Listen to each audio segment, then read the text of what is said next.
Assalamualaikum.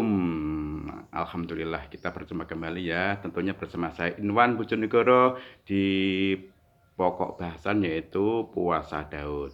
Ini eh, video saya yang ketiga ya tentang puasa Daud. Tapi barangkali mungkin ada yang belum kenal saya. Kenalkan saya Inwan Nurrohman ya. Tinggal di Kabupaten Bojonegoro di sebuah desa di pinggiran Sungai Bengawan Solo ya. Perbatasan Bojonegoro Tuban. Ya, pekerjaan wira swasta. Ini saya ingin berbagi dengan kalian semuanya, antum semuanya tentang puasa Daud. Kemarin sudah kita ceritakan tentang hal-hal tentang puasa Daud ya, juga pengalaman spiritual saya setelah berpuasa Daud. Ini kembali saya ingin mengangkat pengalaman spiritual saya yang lain tentang puasa Daud.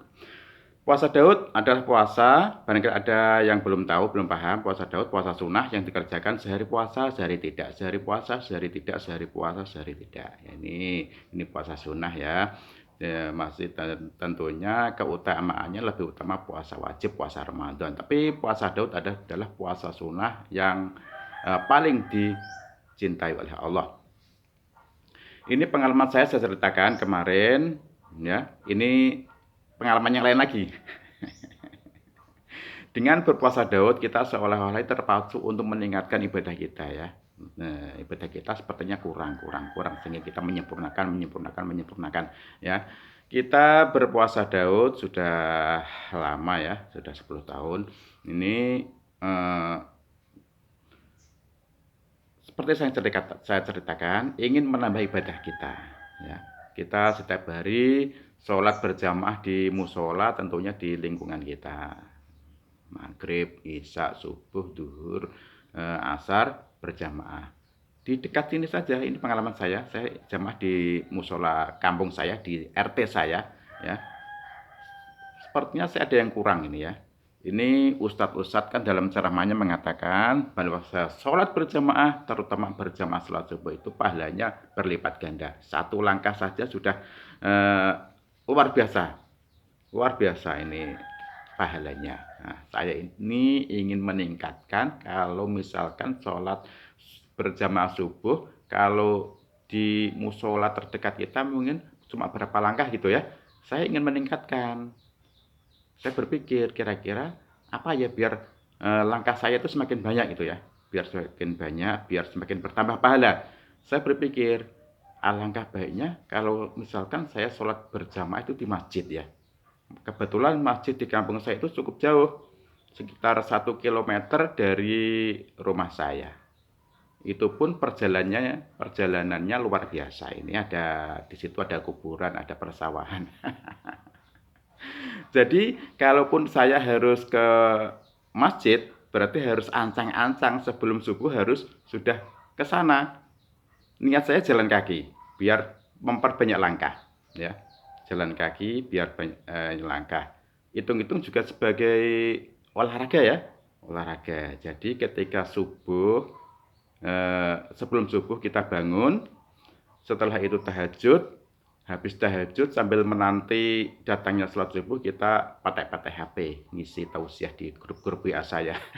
Setetes embun ke pagi saya kirim mungkin isinya ya sekedar kata-kata mutiara atau kata-kata bijak bermakna saya bagikan ke semua grup WhatsApp saya setetes embun pagi ini.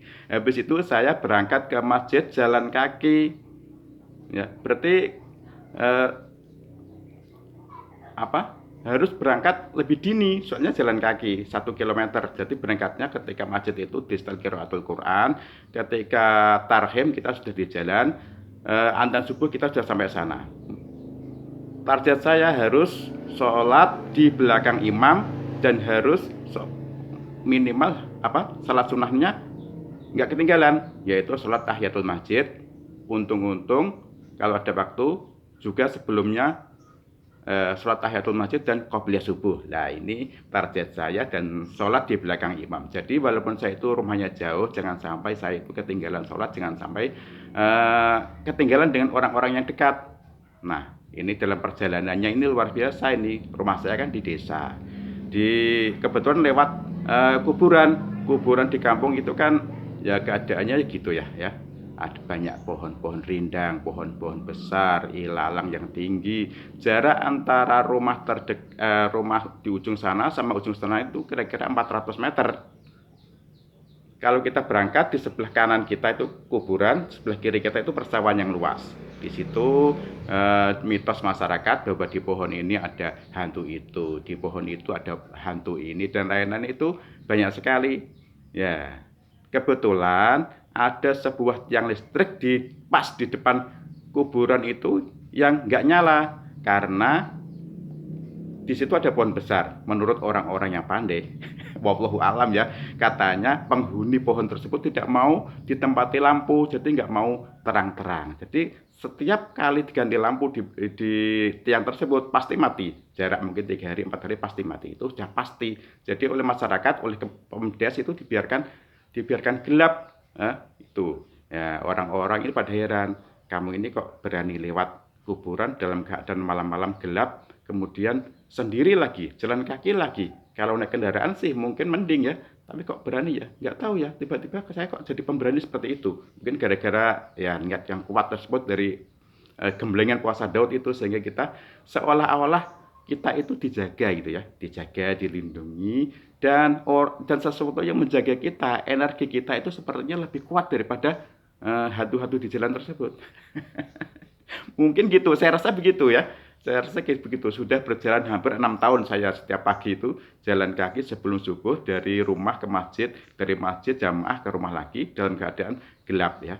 Kalau kita berangkat itu biasanya nggak cuma orang sama sekali, tapi kalau pulang habis subuh itu biasanya sudah ada orang yang mau berangkat ke sawah, berangkat ke pabrik, berangkat ke pasar, berangkat ke tempat kerja dan lain-lain. Nah, itu salah satu pengalaman rohani setelah saya puasa Daud, yaitu ingin menambah pahala yang berlipat ganda, terutama jamaah sholat subuh di masjid.